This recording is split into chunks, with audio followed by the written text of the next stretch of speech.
How to Eat to Live, Book 1, by the Most Honorable Elijah Muhammad. Chapter 39, Little Pure Food on Market. There is no way we can ever enjoy good health unless we obey the teacher of health, who advises us the proper way to eat. No people has ever been as fortunate as the lost and found members of the Black nation, so-called Negroes, to receive guidance of life from God Himself, present among them. The God who will bring about a total change of civilizations of this world, who has the histories of how people practice a way of life for themselves back into the hundreds of thousands, millions, and billions of years. Should He not know the best way to eat to live? The devil is a race of people for experimental purposes, whose way of life the people of the God of truth, justice, and righteousness did not intend to follow, but have followed for a short time. Remember, our success is obedience to the will of the God of truth, justice, and righteousness, as we have been obedient to the devil in following and practicing other than truth, justice, and righteousness. What we eat, I will repeat, keeps us here and takes us away.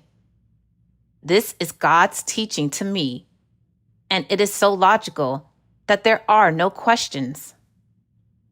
This race of people experiments on everything other than good. This includes what they grow and prepare for us to eat. There is very little pure food on the market today, and there will not be any pure food on the market tomorrow if they prepare it for you, because they are experimenting on your life to see what can take you away and what can keep you here for a certain length of time.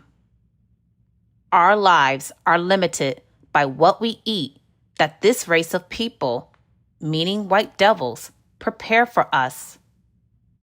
The earth brings forth good food the natural way, but the food is poisoned by other ways. The fertilization process they use and the preservatives are all poisonous. They know in their limited time of 6,000 years to rule that they are experimenting on themselves and us too. Even the very earth is poisoned where they are experimenting on growing food for their markets, because it is the almighty dollar they seek, and not the almighty health and long life for you and me. Good will help the enemy devil, but since by nature they are not made of good, they cannot prosper under that which they do not practice. Eat one meal a day and get the best you can out of what is before you. The most important thing of health, which prolongs life, is accomplished by not eating poison food, which shortens our lives and brings disease into the body. This is accomplished, secondly, by not feeding the stomach too often. All the white race, referred to as the Christian European race, eats too often. From 2 to 4 or 5 times a day, they are feeding their stomachs with some type of food. They even eat sandwiches between regular meals, or, as they call it, they have brunches and lunches between their regular meals. The stomach begins to be stuffed with various kinds of foods and more foods from the time they wake in the morning until they are asleep at midnight or later.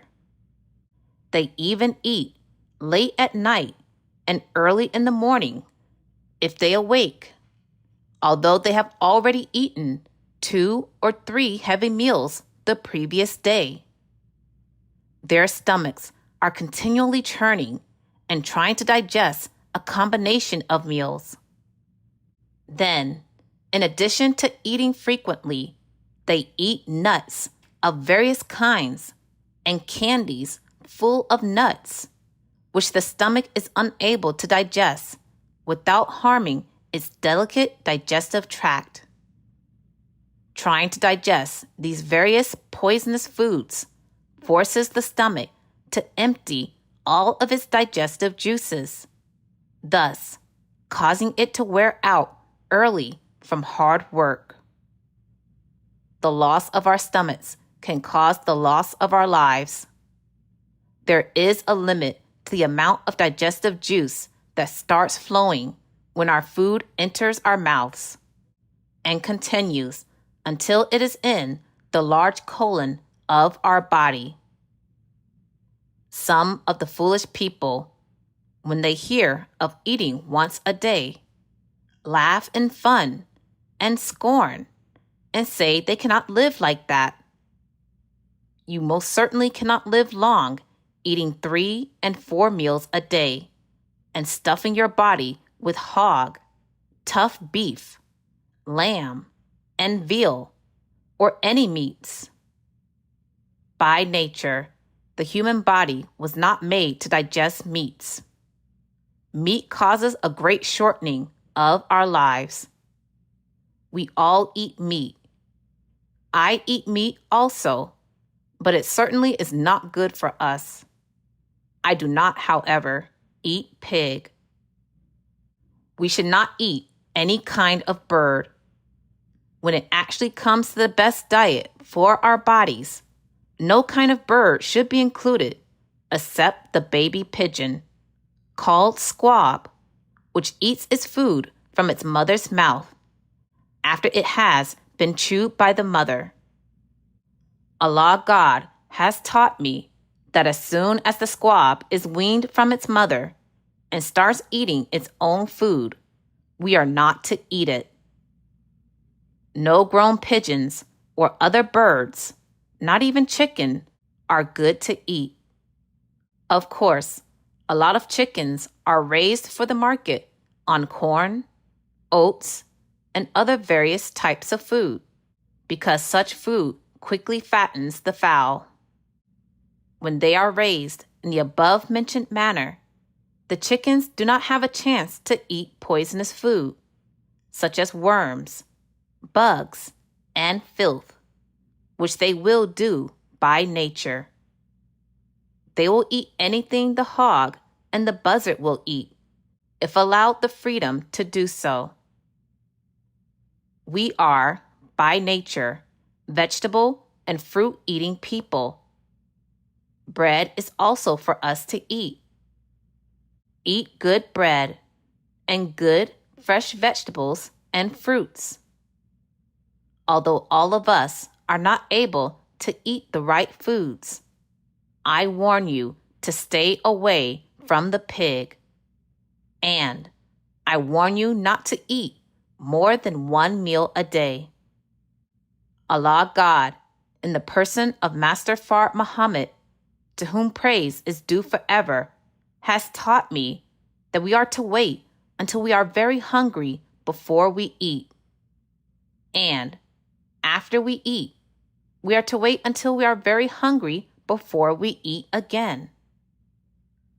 95% of our sickness comes from eating before we are hungry. Frequent eating puts our stomach to work before it calls for food. Let us eat 1 meal a day, or 1 meal every 2 days, as Allah God has appointed for us. Purchase the books, CDs, and DVDs of the life-giving teachings at store.finalcall.com. Listen to the messages of the Honorable Minister Louis Farrakhan 24/7 at finalcallradio.com. Watch the Nation of Islam's weekly and live broadcasts at NOI.org.